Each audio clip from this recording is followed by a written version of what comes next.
मेरे प्यारे भाई और बहनों, क्या हाल चाल? सब बढ़िया है ना? हाँ जी। फर्स्ट ऑफ ऑल हम लोग 5 मिनट रिवीजन करने वाले हैं। आज हम लोग रिवीजन में मैट्रिक्स को देखने वाले हैं। वैसे आपको ध्यान में रखना है कि मैट्रिक्स में आपको कौन सी चीजें ध्यान में रखनी है हमेशा।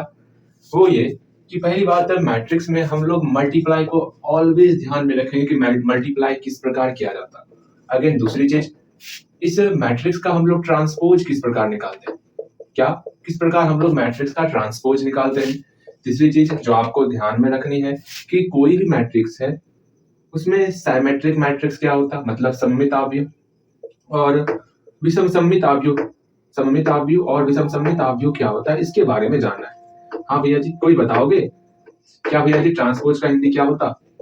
विषम सममित आव्यूह। सुनो, ट्रांसपोज को हम लोग परिवर्त कहते हैं। ये तीन चीज तो ऑलवेज आपको ध्यान में रखना ही रखना है। और इसका कुछ फॉर्मूला होता है वो भी ध्यान में रखेंगे। फर्स्ट ऑफ ऑल आप ये जानो कि भैया मैट्रिक्स तो हम स्टार्ट किए, मतलब हम जब मैट्रिक्स पढ़ रहे थे उस वक्त जब हम लोग दो मैट्रिक्स का मल्टीप्लाई किया करते थे। सपोज ये हमारा प्यारा सा मैट्रिक्स, ठीक, ये हमारा प्यारा सा मैट्रिक्स। तो क्या इसमें इसके मल्टीप्लाई में हमको दो चीजें ध्यान में रखनी होती थी। क्या ये मल्टीप्लाई होगा, क्या इसका मल्टीप्लाई जो है संभव है या फिर नहीं है। मतलब पहले हमको ये देखना होता था, बस देखने मात्र से क्या इसका मल्टीप्लाई संभव है। इसके लिए हम लोग इसका कोटि देखते थे। जैसे इसमें 3/3, इसका कोटि 3/3, इसका कोटि 3/1 का है। तो किस प्रकार डिसाइड करेंगे इसका मल्टीप्लाई होगा। तो इसका लास्ट और इसका स्टार्ट देखो दोनों बराबर होना चाहिए। दोनों बराबर है, इसका मतलब इसका मल्टीप्लाई तो होगा। बिल्कुल सही, इसका मल्टीप्लाई होगा। अब मल्टीप्लाई होकर जो रिजल्ट आएगा, जो नया मैट्रिक्स बनेगा, उसका ऑर्डर क्या होगा, इसका भविष्यवाणी कैसे करते थे। इसका भविष्यवाणी करते थे इसका फर्स्ट एंड इसका लास्ट। इस पर आपका ऑब्जेक्टिव पूछा जा सकता है, ठीक है। इसका फर्स्ट 3 है, इसका लास्ट 1 है। तो इसका जो ऑर्डर बनेगा वो 3/1 का बनेगा। एक मल्टीप्लाई कर लेते भैया, 3/1 का किस प्रकार बनेगा। 3 6 दूनी 12, 7 एकम 7, 0 3 दूनी 6 4, 3 2 दूनी 4 3। हो गया जी, 3/1 का आपका मैट्रिक्स बना। 12 3 15, 15 7 7 5 22, 6 4 10, अगेन 4 3 7 7 3 10। इस प्रकार जो ये हमारा 3/1 का मैट्रिक्स बन गया। कहीं कोई समस्या नहीं भैया जी, यहाँ तक में कोई समस्या नहीं। किस प्रकार हम लोग का मल्टीप्लाई होता है ये तो हम जाने, थोड़ा हम लोग ट्रांसपोज के बारे में भी जान लेते। अगर हमको इसका, हाँ भैया इसी चीज का हमको ट्रांसपोज निकालना होगा तो ट्रांसपोज किस प्रकार निकालेंगे। अगर सपोज ये मान लीजिए ये आपका ए मैट्रिक्स है, ये आपका बी मैट्रिक्स, दोनों का मल्टीप्लाई किए तो आपका ए बी मैट्रिक्स बना, ठीक। तो ए बी का ट्रांसपोज क्या होगा, ए बी का परिवर्त क्या होगा, ए बी का परिवर्त। तो ए बी का परिवर्त भैया जी इसका रो को कॉलम में कन्वर्ट कर देना है। 22 10 10। जब रो कॉलम में कन्वर्ट हुआ तो ये आपका ऑर्डर भी चेंज हो जाएगा। अब 1/3 हो गया, 1/3। हाँ जी, तो ये ए बी का परिवर्त हुआ। बिल्कुल सही। तो परिवर्त में क्या क्या ध्यान में रखना होता। अब परिवर्त को दिखाने का तरीका क्या होता, इसको हम लोग इस प्रकार भी दिखा सकते, या तो ये लिखो या तो इसके बदले में आपको लिखना होगा सिंपल सा ए बी लिख करके उसके ऊपर डैश, ए बी का होल डैश। जैसे ही हम लोग ये लिखेंगे इसका मतलब हम लोग ए बी का परिवर्त निकाल रहे हैं, शॉर्ट फॉर्म है। तो परिवर्त का शॉर्ट फॉर्म क्या होता है, ए का परिवर्त। ए के परिवर्त को हम लोग शॉर्ट फॉर्म में लिखते हैं, क्या लिखते हैं, ए डैश।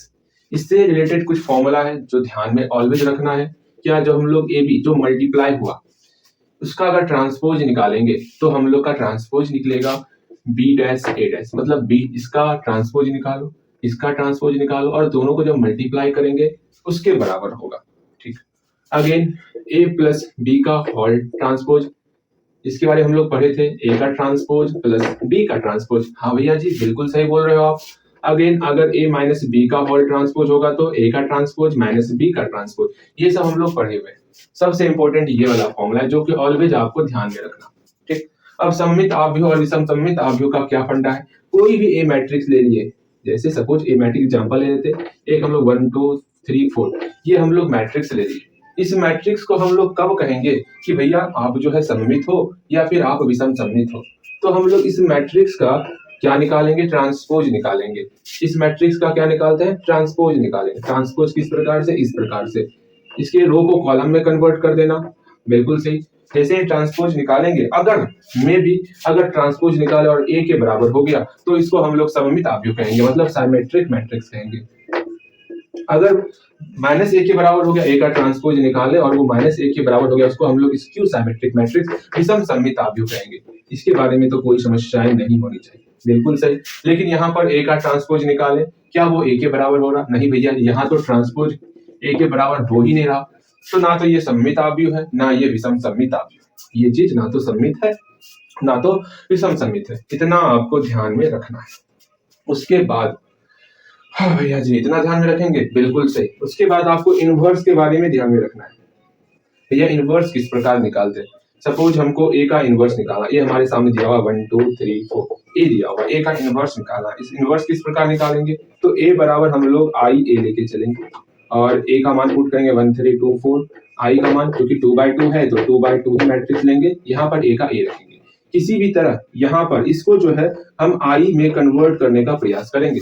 यहाँ 1 दिया हुआ, बिल्कुल सही, इसको 0 बनाएंगे, इसको 1 बनाएंगे, इसको 0 बनाएंगे। जैसे ये आई में कन्वर्ट हो जाएगा तो ए के साथ जो भी होगा वो हमारा इनवर्स होगा, ठीक। तो इस प्रकार हम लोग इनवर्स निकालते हैं। चलो यहाँ तक आपको हमेशा ध्यान में रखना है। इसमें कौन कौन सा इंपॉर्टेंट क्वेश्चन है, अलग अलग लेक्चर में हम लोग उसको कंप्लीट करते चले, ठीक है। हम लोग का मैट्रिक्स अभी भर के लिए इतना ही। अब हम लोग आगे देखेंगे, क्या देखेंगे भैया? आगे हम लोग देखेंगे, क्या पढ़ रहे थे? वेक्टर पढ़ रहे थे। हाँ भैया, वेक्टर पढ़ रहे थे। तुरंत वेक्टर में क्या क्या देखना है इसको भी समझ लेना है, ठीक। तुम साथ हो मेरे,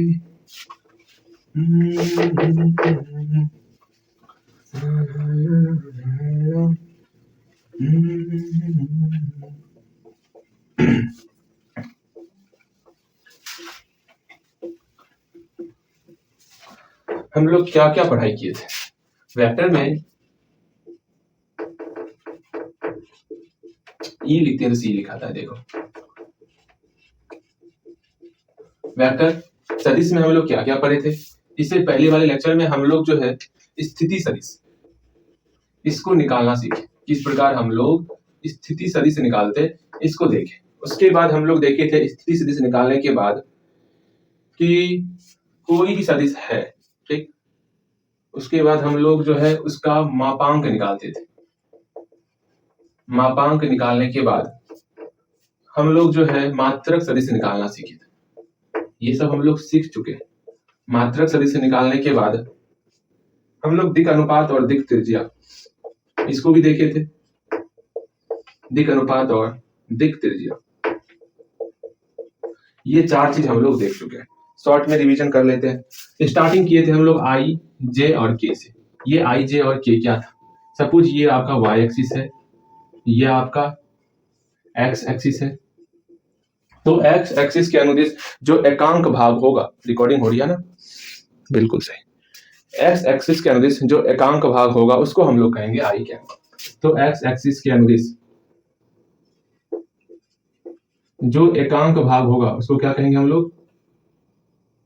एकांक भाग, उसको हम लोग कहेंगे आई कैप। जे कैप क्या होगा? वाई एक्सिस के अनुदिश एकांक भाग, और के कैप क्या होगा? जेड एक्सिस के अनुदिश एकांक भाग, ठीक। इसमें तो कोई समस्या नहीं आनी चाहिए, बिल्कुल सही भैया जी, इसमें तो कोई समस्या नहीं आएगी। अगेन आई जे के देखने के बाद हम लोग स्थिति सदिश निकालते थे। सपोज यहाँ पर कोई पॉइंट है 2, 0, 4, इसका हम लोग स्थिति सदिश निकालते थे। ये ए है, ये ओ है, तो ओ ए वेक्टर क्या होगा? इसको हम लोग बोल सकते थे ओ ए वेक्टर क्या होगा? यहाँ पर 0, 0 है। अच्छा, हटा इसको, सीधा इसको हम लोग बोल सकते थे। वो अभी हम लोग सीखेंगे ओ क्या है, ए क्या है। अच्छा, मैंने सिखाया था वहां पर आपको कि इसको सिंपल सा हम लोग ए वेक्टर से डिनोट करते थे, ठीक। ए वेक्टर क्या था? 2i plus 0j plus 4k। इस प्रकार इसको कन्वर्ट करेंगे तो ये मेरा स्थिति सदिश होता था। बिल्कुल सही, इसमें तो कोई समस्याएं नहीं आनी चाहिए। स्थिति सदिश से किस प्रकार निकालते थे? हाँ भैया जी, अगेन इसका मापांक निकाला करते थे। मापांक मतलब इसका मोड लगाना। मापांक निकलता था जो भी आई का गुणांक, जे का गुणांक और के का गुणांक है उसका स्क्वायर करके रूट के अंदर रखना। रूट अंदर 2 का स्क्वायर प्लस 0 का स्क्वायर प्लस 4 का स्क्वायर। हाँ भैया जी, ये तो बातें समझ में आई। अगेन 2 का स्क्वायर 4, 0 का से 0, अगेन 4 का स्क्वायर 16, 6 4 मतलब 20 हो गया आपका। ये हमारा मापांक सदिश हुआ। उसके बाद हम लोग मात्रक सदिश निकालना सीखे थे। मात्रक सदिश किस प्रकार निकालते थे, कोई बताएगा मुझे? तो भैया जी आपको मैं बताऊं कि मात्रक सदिश हम लोग किस प्रकार निकालते थे। मात्रक सदिश किसका, अगर हमको वेक्टर ए का मात्रक सदिश निकालना होगा तो हम लोग वेक्टर ए में दैट इज वेक्टर ए का लंका लगाएंगे, मतलब वेक्टर ए में इसके मोड से डिवाइड कर देंगे तो हम लोग का मात्रक सदिश निकल जाएगा। वेक्टर ए यहाँ दिया हुआ, मतलब वेक्टर ए में वेक्टर ए क्या है, 2i प्लस 0j, देखो 2i plus 0j again plus 4k plus 4k। इसमें हम लोग इसके मैग्नीट्यूड इसके मोड से डिवाइड कर देंगे, मतलब रूट 20 से डिवाइड कर देंगे। ये हमारा मात्रक सदिश हो गया। उसके बाद हम लोग दिक् अनुपात निकालना सीखे थे। इसके बाद हम लोग क्या सीखे कि दिक् अनुपात किस प्रकार निकालते हैं। दिक् अनुपात किस प्रकार निकालते हैं, तो इसमें वेक्टर ए का दिक् अनुपात क्या होगा, वेक्टर ए का दिक् अनुपात जो लिख देता हूँ, वेक्टर ए का दिक् अनुपात क्या होगा, तो सिंपल सा भैया जी वेक्टर ए के अनुपात में ए का वैल्यू, बी का वैल्यू और सी का वैल्यू लिखना है। ए क्या है इसमें, ये 2a है, बी आपका 0 है, सी आपका 4 है। ए का मान 2, बी का मान 0, सी का मान 4। दिक् अनुपात हमारा हो गया। फिर दिक् त्रिज्या, सॉरी दिक् कोसाइन, गलती हो गया, दिक् कोसाइन, वेक्टर ए का दिक् कोसाइन क्या था, एल था, एम था और एन था। एल का फॉर्मूला क्या हुआ करता था, वैसे हम लोग जाने थे, क्या जाने थे कि मात्रक सदिश में जो आई का गुणांक होगा वो हमारा एल के बराबर होगा, जो जे का गुणांक होगा वो हमारा एम के बराबर होगा, जो हमारा के का गुणांक होगा वो हमारा एन के बराबर होगा। गुणांक किस प्रकार से, इसको अलग अलग करो, 2/√20 आई अलग अलग कर सकते हैं ना, 2/√20 आई अगेन 0 का अलग कर देंगे, प्लस 0 ना 0 हो जाएगा, 0 हटाओ, अगेन 4/√20 जे। इस प्रकार हम लोग जो है इसको अलग अलग करेंगे। आई का गुणांक यहाँ किया है ना, आई का गुणांक क्या होगा, एल होगा, अगेन जे का गुणांक 0 आपका क्या होगा, एम होगा, अगेन के का गुणांक आपका एन होगा। लेकिन निकालने का एक और तरीका है, क्या, हम लोग इस दो में फॉर्मूला क्या था, एल बराबर ए बटे इसका मैग्नीट्यूड, वेक्टर ए का मैग्नीट्यूड। ए क्या है, ये ए हमारा दिक् अनुपात, वेक्टर ए का ये छोटा, इसके ऊपर तीर नहीं लगा हुआ, अगर तीर नहीं लगा है समझना वो दिक् अनुपात, दिक् अनुपात में इसके मोड से डिवाइड कर देना। तो 2 में हम लोग इसके मोड से डिवाइड करेंगे, 2/मोड निकाले हैं, मापांक यहाँ पर है √20, देखो 2/√20 है, आई का गुणांक 2/√20, बिल्कुल सही। इसका मतलब हम लोग जाने, भैया जी आप क्या क्या सिखा रहे हो हमें, हम लोग ये देखें कि वेक्टर ए का जो मात्रक सदिश था उसमें आई का गुणांक हमारा एल के बराबर हो गया, जे का गुणांक हमारा एम के बराबर होगा, जे का गुणांक तो कुछ नहीं है 0 होगा, देखो 0 कैसे होगा, बी का मान है b/मोड वेक्टर ए, तो बी कितना है 0 है, मोड कितना निकला, मापांक √20 निकला, इसका वैल्यू 0 हुआ ना, पते की बात। एन का वैल्यू इसे सी में डिवाइड करेंगे, इसके मैग्नीट्यूड से सी में डिवाइड कर रहे हैं ना, सी हमारा 4 है, 4 में √20 से डिवाइड किए, देखो 4/√20, ये हमारा एन का मान हो गया। इसी एल को हम लोग कहते थे कॉस अल्फा, एम को कॉस बीटा, एन को कॉस गामा। ये अल्फा क्या था, अल्फा जो है हमारा, समझ लो अच्छे से, ये अल्फा क्या था, अल्फा हमारा एक्स एक्सिस से ये झुका हुआ कौन था, बीटा क्या था, बीटा हमारा वाई एक्सिस से झुका हुआ कौन है, और गामा क्या है, गामा हमारा जेड एक्सिस से झुका हुआ कौन है। भैया इसको कैसे समझा जाए, कुछ समझ में नहीं आ रहा, समझना है ना। हाँ उस दिन मैंने समझाया था आपको, भैया जी कैसे क्या समझाए थे। जैसे ये देखिए, ये आपका वाई एक्सिस, ये आपका एक्स एक्सिस, ठीक, यहाँ आगे में जेड एक्सिस निकला हुआ है। अब ये जो पॉइंट होगा ये आपका एक्स एक्सिस के साथ अल्फा कोण, वाई के साथ बीटा कोण और जेड जो होगा उसके साथ गामा कोण पर झुका हुआ है, ठीक। इतना हम लोग पिछले वाले लेक्चर में पढ़े थे। इसके बाद आज हम लोग कोई दो पॉइंट है उसके बीच का डिस्टेंस निकालना तो जानते ही है, उसके बीच का वेक्टर फॉर्म में कन्वर्ट करना सीखेंगे। मतलब जो चीज हम लोग यहाँ पर पढ़ी ना कि स्थिति सदिश, समझना मैं क्या कहना चाह रहा हूँ, हम लोग डायरेक्ट यहाँ पर स्थिति सदिश लिख दिए 2i, इस 2 को i के साथ लिख दिए, 0 को j के साथ और 4 को k के साथ लिख दिए। हाँ भैया लिख तो दिए, लेकिन ये अभी a जो है 0 से रिलेट कर रहा था। अगर यहाँ पर कोई b आ गया, मान लो 4 3 4, ये b आ गया, अब मैं कहूं कि भैया आपको 0, मतलब अभी जो हम लोग निकाले ना, जो वेक्टर a नाम दिए, वाकई में वो कौन सा वेक्टर है, वो 0a वेक्टर है, o a वेक्टर कहेंगे इसको। ये a वेक्टर हम लोग नाम दिए ना, लेकिन वो o से लेकर के a वेक्टर ये हम लोग निकाले। समझना मैं क्या कहना चाह रहा हूँ। तो भैया जी ये क्या कर रहे हो आप, मतलब हम लोग जो अभी तुरंत निकाले इसमें 2 में i के साथ, 0 में जे के साथ, 4 में के साथ जो हम लोग किए वो वाकई में ओ और ए वेक्टर था। हाँ जी, तब ना हम लोग इस प्रकार निकाले। वो देखो ये 0 है, ये ए का नियामक है 2 0 4 और ओ का नियामक है 0 0 0। इसके बीच का हमको सदिश निकालना है ओ ए वेक्टर। हम तो डायरेक्ट करते थे 2 को आई के साथ, 0 को जे के साथ, 4 को के साथ। लेकिन इसको करने का तरीका क्या है, घटाते किसमें, ओ ए जो अंतिम में रहेगा उसमें घटाना है। मतलब क्या भैया जी, अंतिम में ए है तो ए वाले पॉइंट में ओ वाले पॉइंट को घटाना है। 2 माइनस 0 इंटू आई के, एक्स को एक्स के साथ घटाएंगे, वाई को वाई के साथ घटाएंगे और जेड को जेड के साथ घटाएंगे। 2 माइनस 0 आई, 0 माइनस 0 जे, 4 माइनस 0 के, ठीक। 2 में 0 घटा 2 आई प्लस 0 जे प्लस 4 के, ठीक हो गया ना, 2 आई प्लस 0 जे प्लस 4 के। मतलब क्या है फंडा, आखिर भैया आप जो घटा रहे हो उसका क्या फंडा है। अगर मान लो ए पॉइंट हमारा x2 y2 और z2 है और ये पॉइंट आपका x1 y1 और z1, तो किस प्रकार क्या किया जाए। तो जैसे हम लोग OA बोलेंगे कि भाई आप हमको OA वेक्टर बताओ, तो हम लोग A में O को घटाएंगे, समझे ना। A में क्या करेंगे, O को घटाएंगे। A कितना है x2 में x1 घटेगा, बिल्कुल से x2 में x1 घटेगा और फिर I के पास जाएगा। फिर y2 में y1 घटेगा, y2 माइनस y1, फिर आपका j के पाएगा, फिर z2 में z1 घटेगा, z2 में z1 घटेगा, फिर आपका के पास जाएगा। बस यही तरीका है स्थिति सदिश निकालने का। अभी तो हम लोग O से निकाला करते थे, अगर O के अलावा कोई 2 पॉइंट रहेगा उसका हम लोग वेक्टर किस प्रकार बनाएंगे, 2 बिंदु के बीच का सदिश किस प्रकार लिखेंगे उसको समझेंगे। शायद आपको समझ में आ गया होगा। ठीक, पहले इसको मिटाओ, आगे सीखने के लिए इसको पहले मिटाया जाए। तुम साथ हो जो मेरे, किस चीज की कमी है, किसी और चीज की अब दरकार भी नहीं है। देखिए यहाँ पर हम लोग OA वेक्टर निकालना सीखे। सपोज आपके सामने क्या है, एक A पॉइंट है, एक B पॉइंट है, ठीक। A पॉइंट है 2, 4, 7, A पॉइंट है 0, -3, 4। हमको A और B का पोजीशन वेक्टर निकालना है, सदिश निकालना है। तो हम लोग A B वेक्टर लिख दिए, क्या होगा, और यहाँ पर कोई आप गलती से उल्टा लिख दोगे, B A वेक्टर लिख दोगे। तो किस प्रकार क्या करना उसको समझो।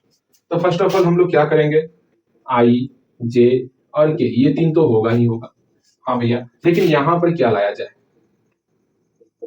इस बीच में क्या लाया जाए उसके बारे में गहनता से अध्ययन करना है। इसमें भी आपका I J K होगा ही, क्योंकि x y z है तो I J K होगा। I क्या है, x एक्सिस के अंदिश एकांक सदिश, J क्या है, y एक्सिस के अंदिश एकांक सदिश, और K क्या है, ये सब तो पता होगा आपको भैया जी, बिल्कुल सही। चलिए अब यहाँ देखते हैं इस डब्बे में क्या भरा जाए, उस पर विचार करते हैं हम लोग।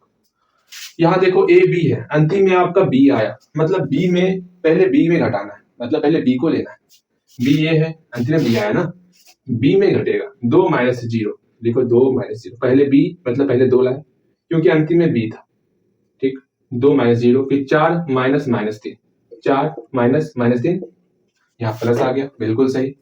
7 माइनस 4, ठीक, बस हो गया, यही तो काम करना था। यहाँ पर B A वेक्टर है, अंतिम में यहाँ पर A है, इसका मतलब पहले A लिखेंगे, A में घटाना है। A क्या है, 0, 0 में 2 घटा, 0 माइनस 2, फिर -3 में -3 में 4 घटाओ, आगे 4 में 7 घटाना है। बस यही छोटा सा काम करना है हम लोग का। 2 बिंदु के बीच सदिश हम लोग किस प्रकार निकालते हैं वो पता चल जाएगा। इसी को हमको लिख देना है, सॉल्व कर, 2 माइनस 0 2 आई प्लस 4 प्लस 3 7 जे, है कोई समस्या नहीं, प्लस 7 में 4 गया 3 के, ठीक। यहाँ पर -2 आई प्लस 3 4 7 -7 माइनस प्लस माइनस -7 जे, ये सॉल्यूशन आपको आना चाहिए। 3 और 4 जोड़े -7 हुआ, यहाँ बाहर में प्लस था, प्लस माइनस माइनस हो, फिर यहाँ प्लस है, 4 में 7 में 4 घटाओ -3 होगा, -3 आगे में प्लस है, प्लस और माइनस मिलके यहाँ माइनस हो जाएगा, -3 के, ठीक। इसमें तो कोई समस्याएं नहीं आनी चाहिए। किस प्रकार हम लोग ए बी वेक्टर और बी ए वेक्टर निकालते हैं।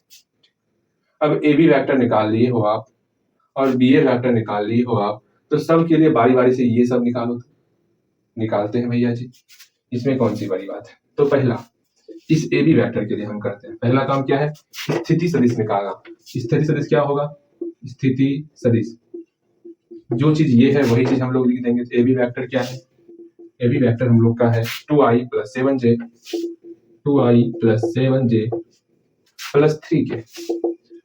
3k ये हम लोग का ए बी वेक्टर निकल गया। तो भैया जी ये तो अच्छी बात है। अगेन मापांक निकालना है, दूसरा काम करना है मापांक। इस तरह रोमन में लिखो, अच्छा लगेगा देखने। दूसरा नंबर मापांक निकालना है। भैया जी मापांक किस प्रकार निकालते हैं, तो मापांक के लिए सेम फंडा, आई का कोफिशिएंट, जे का कोफिशिएंट और के का कोफिशिएंट सबको क्या करना है, स्क्वायर में रखना। 2 का स्क्वायर + 7 का स्क्वायर + 3 का स्क्वायर क्या हो गया, 4 49 9 49 9 58 58 4 8 62 रूट अंदर 62। ठीक, कोई तकलीफ नहीं, कोई समस्या है नहीं भैया जी, कोई समस्या नहीं है। 49 49 4 53 53 9 62। ठीक, मापांक निकल गया। फिर हम लोग मात्रक सदिश निकालेंगे। मात्रक सदिश किस प्रकार निकालते हैं, मात्रक सदिश किसका मात्रक सदिश, इस ए बी वेक्टर का मात्रक सदिश। तो ए बी वेक्टर में जिसका मात्रक सदिश निकालना होगा उस सदिश में हम लोग इसके मैग्नीट्यूड से डिवाइड कर देते हैं, इसका लंका लगा लेते हैं। वीर हनुमान जी की तरह लंका में आग लगा देना है। ये तो हो गया। ए बी वेक्टर को लिखो, क्या है A B vector, 2i + 7j + 3k again इसका मैग्नीट्यूड √62। काम तमाम। हाँ जी, इसको अलग अलग करोगे तो कर लो। तो 2/√62i + 7/√62j + 3/√62k। ठीक, ये हमारा मात्रक सदिश निकल गया। फिर हम लोग दिक् अनुपात और दिक् कोसाइन भी निकाल लेंगे। 4 नंबर दिक् अनुपात। किसका दिक् अनुपात, हम लोग इसका इस वाले क्वेश्चन का, पहले वाले क्वेश्चन का निकाल रहे हैं। ये सब पहले वाले का आंसर है, ठीक है, इसको ध्यान में रखना। सेकंड वाले का नहीं आंसर, ये पहले वाले का आंसर। दिक् अनुपात क्या होगा, दिक् अनुपात हम इसमें दिक् अनुपात में ए का वैल्यू क्या होगा, बी का वैल्यू और सी का वैल्यू। तो सिंपल सा जो हम लोग का सदिश है उसमें आई का गुणांक 2 ये ए का वैल्यू है, जे का गुणांक 7 ये बी का वैल्यू है, के का गुणांक 3 ये के का सी का वैल्यू है। ठीक, अब हम लोग क्या निकालेंगे, हम लोग निकालेंगे दिक् कोसाइन, जिसको हम लोग डीसीएस शॉर्ट में बोलते हैं। अभी आप पूरा लिखो, दिक् कोसाइन। इसको दिक् कोसाइन हम लोग एल का वैल्यू, एम का वैल्यू और एन का वैल्यू तीनों का वैल्यू निकालेंगे। एल जैसे हम लोग जानते हैं ये हमारा एल है, ये हमारा एम है, ये हमारा एन। वैसे एल का फॉर्मूला होता, इस ए में इसके मोड से भाग दे देना, तो 2 इसका मोड क्या है √62 निकल गया, 2/√62 बिल्कुल। एम कैसे निकालते, बी में इसके मोड से भाग देंगे 7/√62 है, एम का मान 7/√62 बिल्कुल सही। सी का मान 3 में इसके मोड से भाग देंगे, अच्छे से देखो 3 में इसके मोड से, तो 3/√62 है। इस प्रकार एल एम और एन निकालते। इसी एल को हम लोग कॉस अल्फा कहते, इस एन को हम लोग कॉस बीटा कहते, इस एन को हम लोग कॉस गामा कहते।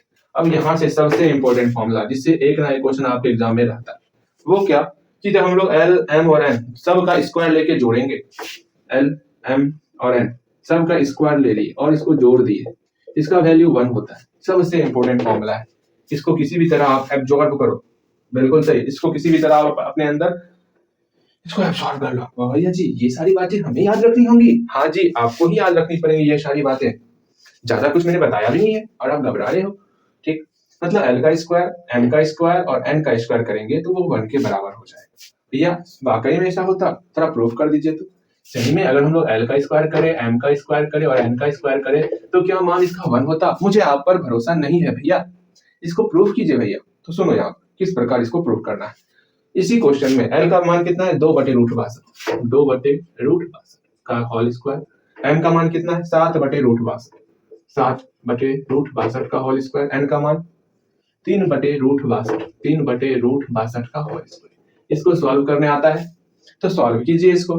तो 2 दूनी 4/62 प्लस 7/49/62 रूट हट जाएगा, स्क्वायर होगा तो बिल्कुल सही। 3 × 9/√62। अब 62 आपका एलसीएम आ गया, 4 + 49 + 9 62 कट के आपका 1 आ गया, हुआ ना 1। किस प्रकार इसका स्क्वायर का सम जो है 1 के बराबर हुआ, यही बातें आपको ध्यान में रखनी है। मतलब इसको हम लोग बोल सकते हैं, क्या बोल सकते हैं, एल का मतलब कॉस अल्फा, कॉस अल्फा का square cos square alpha plus N का मतलब cos beta, cos square beta, N का मतलब कॉस गामा, तो कॉस स्क्वायर गामा का मान 1 होता। इसको ध्यान में रखना है। चलिए ये बातें तो हुई। अगेन अगेन अगेन एक है आपका, ये सारा चीज तो भैया समझ में आया। इस पर एक क्वेश्चन, कुछ क्वेश्चन बताइए। जब दो पॉइंट आपका ज्वाइन कर रहा हो, क्या इस पर क्वेश्चन पूछा जाता है? क्वेश्चन हमको क्वेश्चन बैंक से भी करवाइए और कुछ किताब से भी क्वेश्चन करवाइए। जरूर किताब से भी क्वेश्चन होगा, किताब से भी क्वेश्चन होगा। मुझे पता है कि हम प्रकार को छोड़ के चल रहे हैं, सदिश के प्रकार को हम लोग छोड़ दिए, कोई नहीं, वो तो बच्चा वाला है, कंप्लीट होगा। ठीक, तो घबराना नहीं। तो भैया जी हम घबराते कहाँ हैं, आप साथ हो तो क्या दिक्कत है। तुम साथ हो जो मेरे, किस चीज की कमी है। चलो अब देखा जाए कुछ क्वेश्चन है इससे रिलेटेड या फिर नहीं है। उम्मीद है होगा ही होगा, हम तो ऑलवेज क्वेश्चन बैंक रखते और किताब भी रखा रहता। चलो जी। पहली नजर में मिल जाए मुझको, अरे मिल गया मिल गया मिल गया मिल गया, हाँ मिल गया। चलो दिया हुआ है ओ ए वैक्टर, मैंने बताया था ना ओ ए वैक्टर क्या है। यहाँ ए वैक्टर था, यहाँ जीरो, जिसको हम लोग वैक्टर ए के रूप में लिखे थे, लेकिन हकीकत में वो ओ ए वैक्टर था। ठीक, ओ ए वैक्टर दिया हुआ है 2i + 5j - 2k, 2i + 5j - 2k, ये ओ ए वैक्टर दिया हुआ है। तथा ओ बी वैक्टर भी दिया हुआ है, तथा ओ बी वैक्टर दिया हुआ है। कितना दिया हुआ है? 3i + 6j + 5k, 3i + 6j + 5k, ये ओ ए और ओ बी वैक्टर दिया हुआ है। हमको ए बी वैक्टर निकालना है। दैट फाइंड, क्वेश्चन बोल रहा है कि भैया आप हमको ए बी वैक्टर बताइए क्या होगा। जल्दी से आप मुझे ए बी वैक्टर निकाल के बताओ। अब आप तो कंफ्यूज हो जाओगे, भैया हम ए बी वैक्टर कैसे निकालें। आप हमको बताए थे कि दो पॉइंट रहेगा, ए और बी पॉइंट, दोनों पॉइंट का मान दिया हुआ रहेगा, तब जाकर के हम लोग ए बी वैक्टर निकालते थे। लेकिन यहाँ ओ ए दे दिया गया है, यहाँ ओ बी दे दिया गया है, ये क्या? अरे यही ए बी वैक्टर को जब ओ मतलब जो ए है, मान लो ए हमारा 2 2 5 -2 है, बी हमारा 3 6 और 5। ठीक, इसी ए वेक्टर को अगर हमको सदिश के रूप में कन्वर्ट करना होगा, किस रूप में? सदिश के रूप में, तो क्या बोलेंगे? 2i + 5j - 2k, ये क्या है? ये आपका ओ ए वेक्टर है, ओ ए वेक्टर, समझ रहे हो? इसको बोलेंगे सदिश के रूप में कन्वर्ट करना, 3i + 6j, 3i + 6j + 5k, ये हमारा क्या है? O B vector, O B vector है, बिल्कुल सही। अब हम ए बी वेक्टर कैसे निकालेंगे इसमें? मतलब भैया जी क्या बोल रहे हैं आप, कुछ समझाइए हमको। हम लोग ए बी वेक्टर निकालेंगे कैसे? इस बी में ए को घटाएंगे, बिल्कुल सही। तो वही तो यहाँ पर है, यहाँ पर वही है ना, समझना मैं क्या करना चाह रहा हूँ। बी में ए को घटाना, तो हम लोग 3 में 2 को घटाते थे, फिर यहाँ आई के क्यों लाते थे पता है? अपने मन से भैया ला देते थे, वो अपने मन से नहीं आता। वो आता कैसे था? ए बी वेक्टर को हम लोग लिख सकते हैं, इस ओ बी वेक्टर में ओ ए वेक्टर को घटाना है, तो ओ बी वेक्टर में ओ ए वेक्टर को घटाना है। मेन मुद्दा यहाँ से आता था, ये सबसे इंपॉर्टेंट था। इससे हम लोग वो आई जे और के निकालते थे। जब ओ बी वेक्टर में ओ ए वेक्टर को निकालेंगे तो सारा रिजल्ट खुद ब खुद आ जाएगा, समझ रहे हो? हाँ भैया जी, अगर बी ए वेक्टर होता तो बी ए वेक्टर होता तो अंतिम हो रहा है ए से, पहले ए वाले को लिखेंगे, ओ ए वेक्टर में हम लोग क्या घटाएंगे? बी ओ बी वेक्टर को घटाएंगे। यहाँ अंतिम था बी से तो ओ बी वेक्टर आया, यहाँ अंतिम है ए से तो ओ ए वेक्टर आया। इस प्रकार ये कहानी चलता है। आपको जैसे समझ में आया आपको वैसे समझना है। ठीक, आपको ये समझ में आता इसे समझो, आपको ये समझ में आता इसे समझो। ठीक, हमको ए बी वेक्टर निकालना है। अगर समझ में नहीं आता ए बी वेक्टर तो बी यहाँ दिख रहा है, बी में घटाना है, ये बी मान लो, ये ए मान लो, बी में ए घटा दो, काम बन जाएगा। ठीक, अब देखो कैसे क्या करना है। ए बी वेक्टर मतलब क्या? अंतिम में क्या है? बी है, इसका मतलब ये बराबर हो गया बी, मतलब ओ बी वेक्टर में मुझे घटाना है ए, मतलब ओ ए वेक्टर को घटाना है। ओ बी वेक्टर दिया हुआ है, क्या है? 3i + 6j + 5k, इसमें घटाना है, क्या घटाना है? 2i + 5j - 2k। ठीक, तो क्या होगा? 3 में 2 घटा, आपका i हो गया प्लस 6 प्लस ये क्या कर रहे हैं? माइनस को तोड़िए ना, पता है मुझे माइनस से डर लगता है। अरे डरो मत, अगर अभी डर जाओगे फिर काम कैसे करोगे? आगे तो बहुत काम करना है आपको मैथ के दुनिया में। हाँ भैया जी, 3i में 2i को घटाओ तो i हो गया प्लस 6j - 5k, तो सिर्फ j बचा, प्लस 5k, यहाँ प्लस 2k, मतलब प्लस 7k बचा, प्लस 7k। तो ये हमारा ए बी वेक्टर निकला। भैया जी ए बी वेक्टर इस प्रकार निकालते हैं हम लोग। हाँ जी। अगर भैया हमको इस मेथड से हमको ये मेथड पसंद नहीं है भैया जी, तो कैसे बनाएंगे? तो सिंपल सा ओ ए दिया हो ओ बी दिया हो, हम एक चित्र बना लेंगे। चित्र बना लिए, ए और बी लिख दिए। बी में ये है 3 6 5, यहाँ लिख देंगे 3 6 5 लिख दिए। इधर बनाने का तरीका मैं बता रहा हूँ, ध्यान से समझना। यहाँ ए में है 2 5 -2, तो 2 5 -2। ठीक, हमको निकालना क्या है? ए बी वेक्टर, तो ए बी वेक्टर ऐसे लिख देंगे।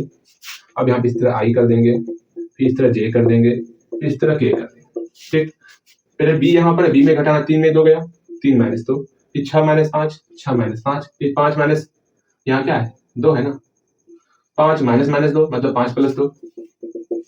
अब सॉल्व कर देंगे तो आई हो गया प्लस जे हो गया प्लस 7 के हो गया। सेम भैया जी हम इसको बनाए, सेम आंसर निकला। ऐसे बना ऐसे बनाओ, अगर ऐसे बना ऐसे बनाओ, दोनों तरीके से आप बना सकते हो, कहीं कोई समस्या नहीं। ये कब पूछा गया वैसे? ये पूछा गया 2017 में। चलो जी, कुछ बुक का क्वेश्चन में देखना, बनाना, खुद से बनाने का प्रयास करो। मैं आपको कॉन्सेप्ट दे रहा हूँ, बस उसको आप अपने अंदर किस तरह लोगे और किस तरह उसको मेहनत करके उस पर पकड़ बनाओगे, ये आप ही कर सकते हो, दूसरा कोई नहीं कर सकता। हाँ जी, तो किस प्रकार हम लोग 2 पॉइंट के बीच जो है सदिश को निकालते हैं वो समझ में आया? हाँ भैया जी, किस प्रकार हम लोग 2 पॉइंट के 2 बिंदु के बीच में 2 बिंदु के बीच में हम लोग किस प्रकार सदिश को निकालते हैं, इसको निकालना हम लोग सीख चुके हैं। चलिए, ला ला ला ला ला। अब हम लोग विभाजन मतलब खंड के पीछे आएंगे, किसी रेखा का खंड करेंगे। चल, ला ला ला ला ला ला ला। देखिए जानते हो, अभी नहीं बताऊंगा, पहले मैं समझा देता हूँ, उसके बाद मैं आपको एक सरप्राइज दूंगा। क्या भैया जी? ला ला ला ला ला।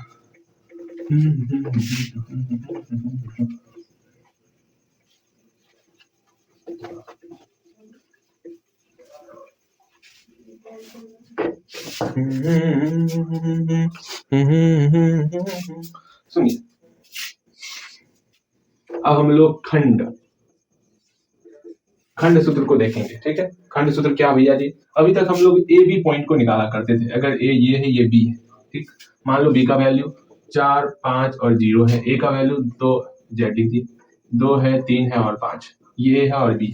अभी तक हम लोग किस प्रकार ए बी वेक्टर निकालना सीखे, फिर बी ए वेक्टर किस प्रकार निकलता है, ये सब चीज देखे। लेकिन अब ना बहुत हो गया, अब हम क्या करेंगे? आज मैं सोच रहा हूँ आदि से गुणन तक जाओ। ठीक, 2 सदिश का आदि से गुणन, तो रफ्तार को काफी तेज रखना होगा। तो रफ्तार अपना तेज रखेंगे ही। तो देखो यार, अगर इसको कोई एक पॉइंट यहाँ पर विभाजित कर दे, कौन आर कर दे। अच्छा सुनो, ध्यान से समझना।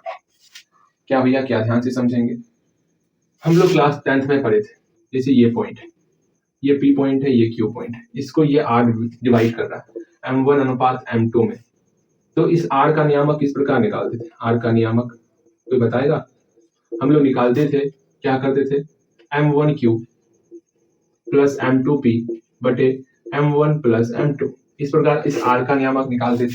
तो यहाँ पर इस r पॉइंट पर जो वेक्टर r है, इसका नियामक किस प्रकार निकलेगा वो जानना है। ठीक, यहाँ जो अच्छा ए ले ली, हम p ले ली, एक काम करते इसको p ही बना लेते, आपको समझने में आसानी। ठीक, यहाँ पर p है, ये हमारा p वेक्टर, ये हमारा q वेक्टर है। इस r वेक्टर का नियामक निकालना है, इस प्रकार निकलेगा। तो वेक्टर r बराबर हो जाएगा, मान लो अनुपात m1 और m2 है, तो वेक्टर r किसके बराबर होगा? m1 vector q plus m2 vector p बटे m1 प्लस m2।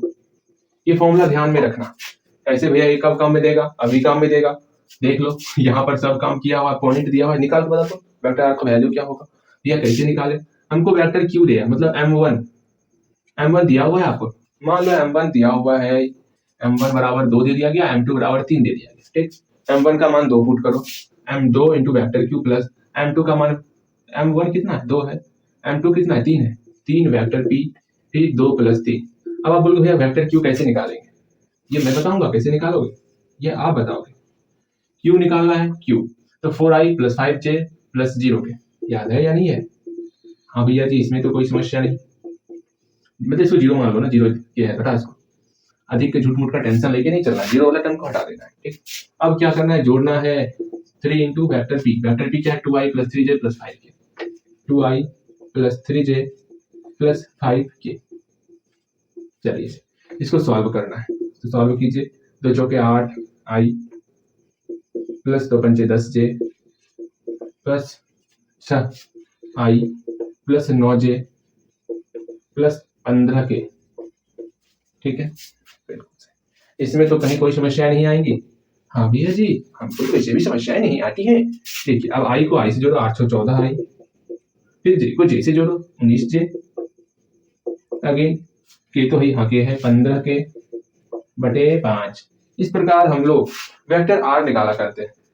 आप निकालोगे तो बस एक निकालोगे, ज्यादा नहीं, मैं ज्यादा नहीं दूंगा भैया आपको, एक निकालोगे। एक बहुत प्यारा सा क्वेश्चन है। ये वेक्टर, ये पी है, ये क्यू है। पी बिंदु का नियामक है 3, 4, 5। आगे इसका नियामक है -3, 0 और 4। आपको बताना है इसको वेक्टर, इसको आर जो है ना, आर पॉइंट, ये m1 अनुपात m2 में डिवाइड करता है। अगर ये आपका 4 है, ये आपका 5 है, तो इस वेक्टर आर का वैल्यू किस प्रकार निकालोगे? ये वेक्टर पी है, ये वेक्टर क्यू है, इस वेक्टर आर का वैल्यू किस प्रकार निकालोगे ये आपको बताना है। ठीक, चलो इससे पहले जितना क्वेश्चन मैंने दिया है बनाने के लिए सबको बना लो, यहां तक में कंप्लीट करो, इसके बाद हम लोग आगे बढ़ेंगे। हल्दी हल्दी बनाया जाए। भैया जी काम हो गया, काम हो गया, काम हो गया। चलिए जी, काम होना ही चाहिए। अब एक बहुत प्यारा सा चीज सीखना है। क्या? ये हुआ अंतः विभाजन। सुनो, मैं यहां लिख देता हूं, दो बिंदुओं का अंतः विभाजन। अंतः विभाजन किस प्रकार करते हैं? मान लो ये पॉइंट है P और Q, इसके बीच में अगर डिवाइड होगा, इसके बीच में कोई पॉइंट अगर इसको बांटेगा, इसको अंतः विभाजन कहते हैं। इससे वेक्टर R बराबर होता है m1 vector P plus m2 vector Q बटे m1 प्लस m2। अगर बाह्य विभाजन होगा, भैया बाह्य विभाजन किस प्रकार होता, थोड़ा मुझे बताइए इसके बारे में। बाह्य विभाजन होगा तो किस प्रकार क्या करेंगे? मतलब अगर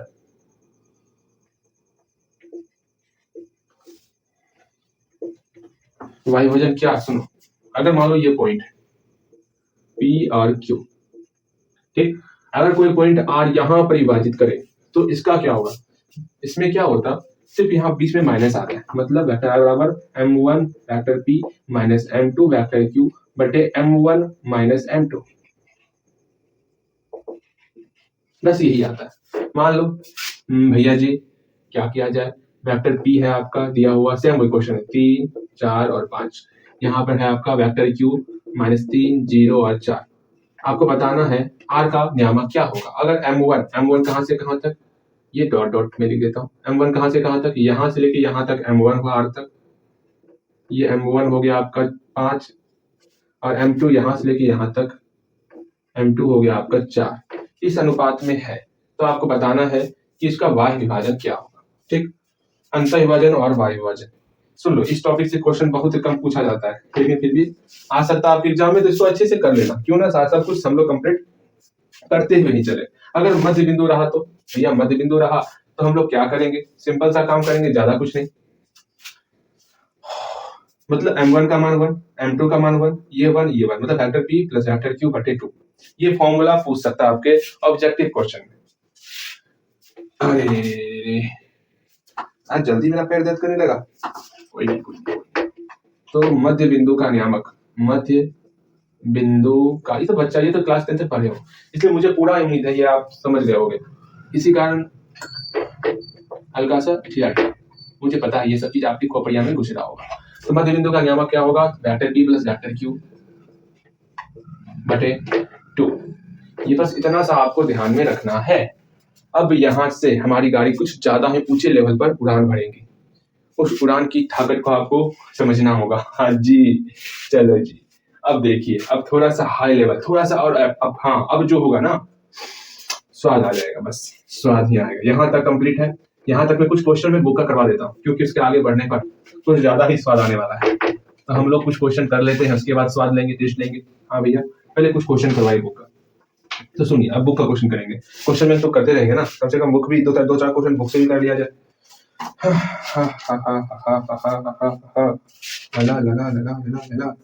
तो निकालिए अपने कॉपी किताब, अपने किताब को आगे निकाल लीजिए, पेज नंबर 451 निकालिए। ये भाग 2 है, मैथ का भाग 2 है, 451 पेज नंबर।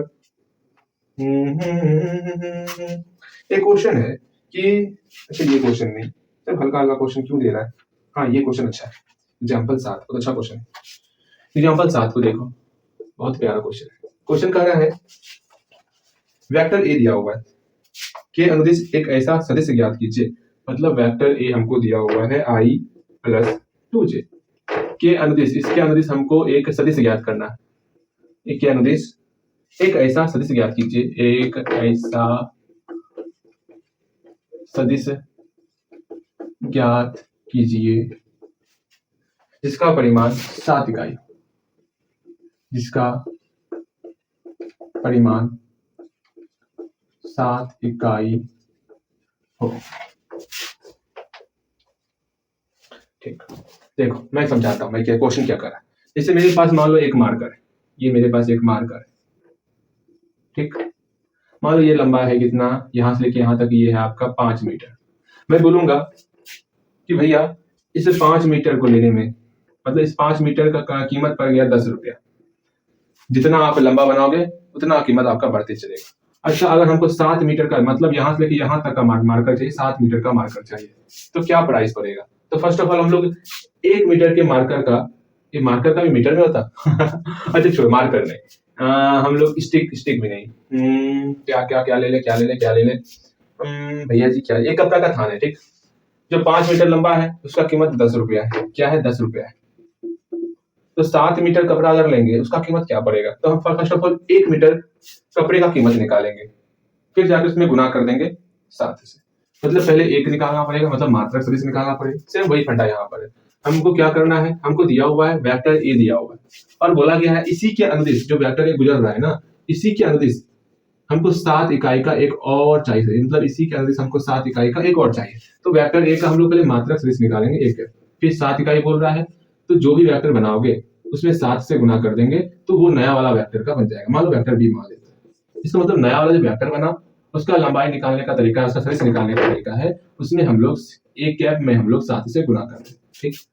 एक कैप क्या है? इस वेक्टर ए का एकांक सदिश है। ज्यादा जोर नहीं देना अपने दिमाग पर, समझ में आ जाएगा आपको। ये वेक्टर ए है, तो वेक्टर ए का पहले मात्रक सदिश निकाल देते हैं। मात्रक सदिश निकालने के लिए फर्स्ट ऑफ ऑल हम लोग क्या निकालते हैं? मात्रक सदिश कैसे निकालते हैं भैया? मात्रक सदिश तो वेक्टर ए में हम लोग मैग्नीट्यूड से डिवाइड करते हैं, तो पहले मैग्नीट्यूड निकालना पड़ेगा। बिल्कुल सही, तो मैग्नीट्यूड निकाल लेते हैं। रूट अंडर यहाँ 1 है तो 1 का स्क्वायर प्लस 2 का स्क्वायर, कितना हो गया? रूट अंडर 1 प्लस 4 मतलब रूट अंडर 5। चलिए जी, रूट अंडर 5 तो निकल गया। अब हमको ए कैप निकालना है। ए कैप कितना होगा? वेक्टर ए बटे इसका मोड, वेक्टर है i प्लस 2j बटे रूट 5, ठीक है जी। अगेन क्या हो गया? यहाँ 1 है तो 1 बटे रूट 5 i प्लस 2 बटे रूट 5 j, ये हमारा निकल गया एकांक सदिश। अब हमको बताना है इसके अनुदिश परिमाण 7 इकाई हो ना, ठीक। चलिए, वेक्टर ए के अनुदिश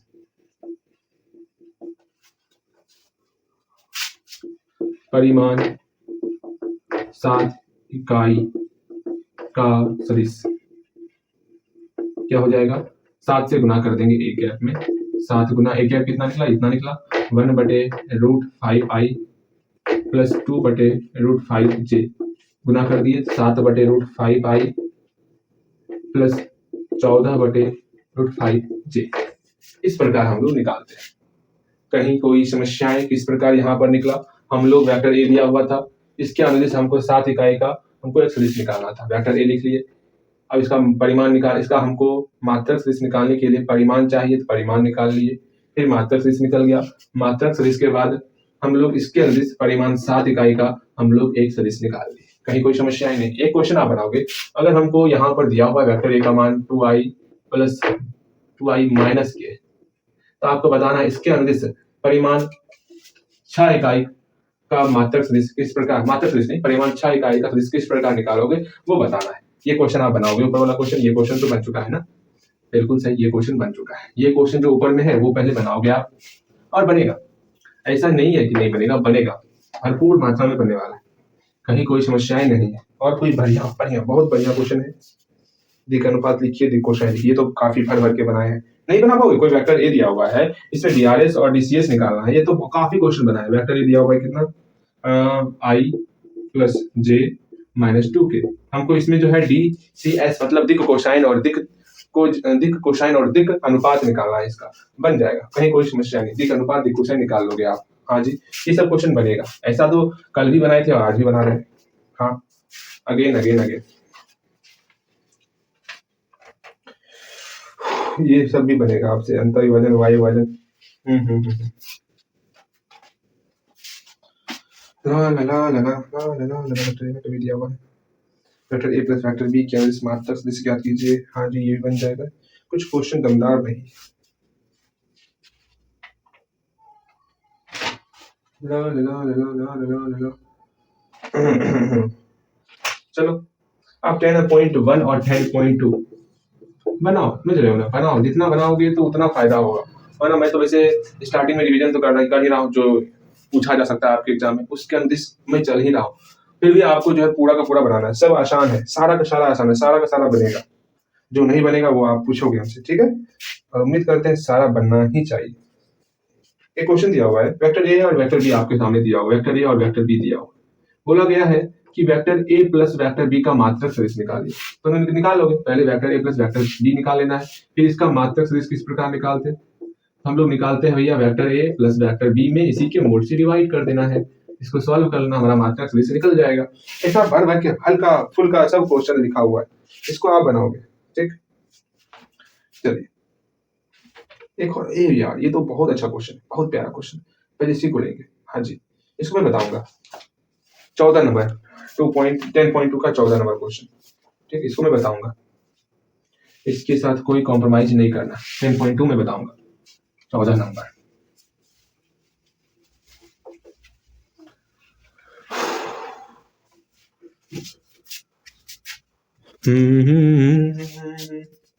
चलिए इस क्वेश्चन को करके ना हम लोग अगले ही क्लास में जो है सदिश का अदिश गुणन देख लेंगे। बस मैं यहाँ पर फॉर्मूला बता दूंगा, कौन कौन सा फॉर्मूला होता है अदिश गुणन का, बस मैं वो बता दूंगा। फिर अगले क्लास में उसके बारे में और डिटेल से पढ़ने वाले हैं, ठीक? चलिए इस क्वेश्चन को देखिए। दर्शाइए कि सदिश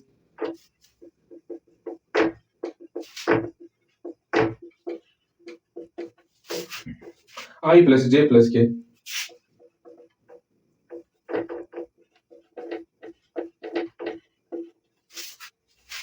अक्षों OX OY एवं OZ के साथ, अक्षों OX OY तथा OZ के साथ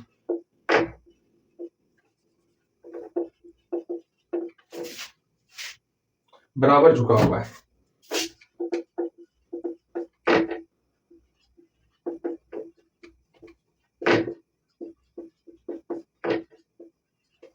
ठीक है, मतलब क्या कह रहा है? मतलब O यहाँ पर है, OX OY और OZ कोई सदिश है मेरा। मान लो यहाँ पर कोई सदिश A, मतलब कोई सदिश A है, क्या है? I प्लस सदिश क्या है दिया हुआ? OA वेक्टर दिया हुआ है कितना? I plus J plus K। भैया इसको अंक में लिखिए, मतलब 1,1,1, ठीक? ये सदिश है, ये सदिश हमारा इस OA के साथ OA, फिर OY और OZ, इस एंगल सब समान है। कैसे निकलेगा?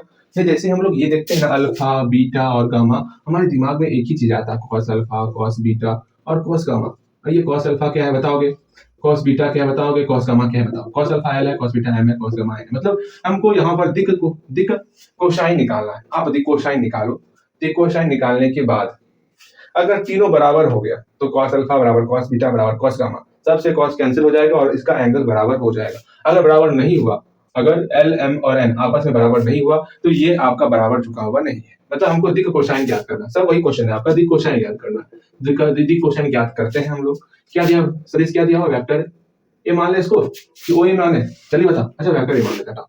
वेक्टर ए क्या है? आई प्लस जे प्लस के। आपका मन है इसको ओ ए मानो, मन है वेक्टर बी मानो।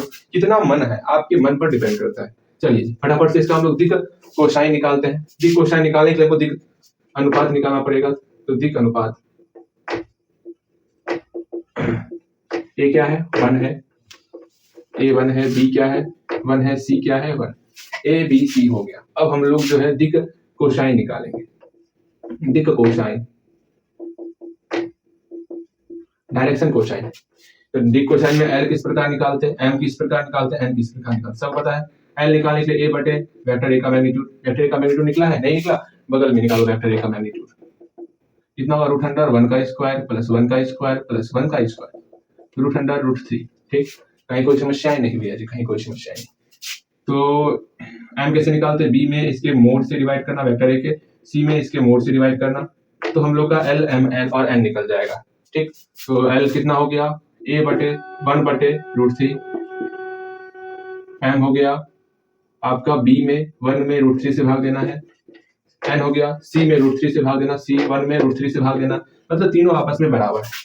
इसको हम लोग क्या कहते हैं, कॉस अल्फा, इसको हम लोग कहते हैं कॉस बीटा, इसको हम लोग कहते हैं कॉस गामा, क्योंकि कॉस अल्फा कॉस बीटा और कॉस गामा तीनों बराबर है, देयरफॉर कॉस अल्फा बराबर कॉस बीटा बराबर कॉस गामा, देयरफॉर अल्फा बराबर बीटा बराबर गामा। बन गया, कहीं कोई समस्या नहीं, कितना आसान था, बच्चा वाला था। फटाफट से जो है ना हम लोग डॉट प्रोडक्ट का आपसे फॉर्मूला अभी देखेंगे और अगले वीडियो में आप इस तत्काल आप इस फॉर्मूले को याद कर लोगे किसी भी तरह। एक काम ऐसे छोड़ रहा है, हटाओ, इस क्वेश्चन को बनाओगे आप, इस तरह क्वेश्चन बहुत सारा क्वेश्चन मिलेगा आपको क्वेश्चन बैंक में, मतलब क्वेश्चन बैंक में भी रहेगा, किताब से चैप्टर में भी रहेगा, आपका यहाँ से होमवर्क भी है 10.2 और एग्जाम्पल आप बनाओगे, नहीं बनेगा मैं बताऊंगा 10.2 पूरा बनाओगे, वरना मैं आगे निकल जाऊंगा बाद में।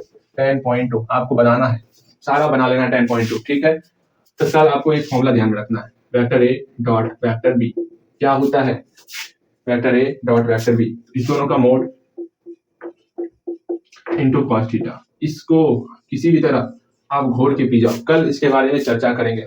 और आने के साथ मैं पहले यही फॉर्मूला पूछूंगा आपसे, इस फॉर्मूले से इतने सारे क्वेश्चन बनने वाले हैं ना, इतने सारे क्वेश्चन मजा ही आ जाएगा। अब यहाँ डिपेंड करता है थीटा, अगर थीटा 0 डिग्री होगा तो क्या होगा, अगर थीटा 90 डिग्री होगा तो क्या होगा, ये सब क्वेश्चन जो है ना आपका जान है, मतलब अगर थीटा 90 डिग्री हुआ, मतलब जान मतलब समझ रहे हो, इस चैप्टर का ये जान है। तो अगर थीटा 90 डिग्री हुआ तो क्या होगा, मतलब दो सदिश अगर 90 परस्पर लंबवत है तो थीटा 90 डिग्री है तो क्या होगा, या 90 डिग्री cos 90 डिग्री होता है क्या, 0 होता है। मतलब अगर a डॉट b 0 निकल गया, इसका मतलब हुआ कि ये लंबवत होगा। तो पूछा जाएगा वेक्टर ए वेक्टर बी कब लंबवत होगा, दोनों का डॉट प्रोडक्ट निकालेंगे, अगर 0 निकल गया तो वो लंबवत होगा। ये सारा क्वेश्चन है, 0 का मैं कल ही बताऊंगा, कोई तकलीफ नहीं, ये आपको ध्यान में रखना है, ये ध्यान में रखना है, कुछ रखो या रखो, इसको ध्यान में रख के कल आप, और ये सारा चीज आपको ध्यान में रखना है, ठीक। और 10.2 बनाना है आपको होमवर्क में, ठीक, नहीं बनेगा तो नहीं, ठीक। चलो आज के लिए इतना है 10.2, और कल हम लोग, अरे हम तो प्रकार भी सीखने वाले थे ना, अच्छा कल सीखेंगे, कोई बात नहीं। तो आज के लिए इतना है।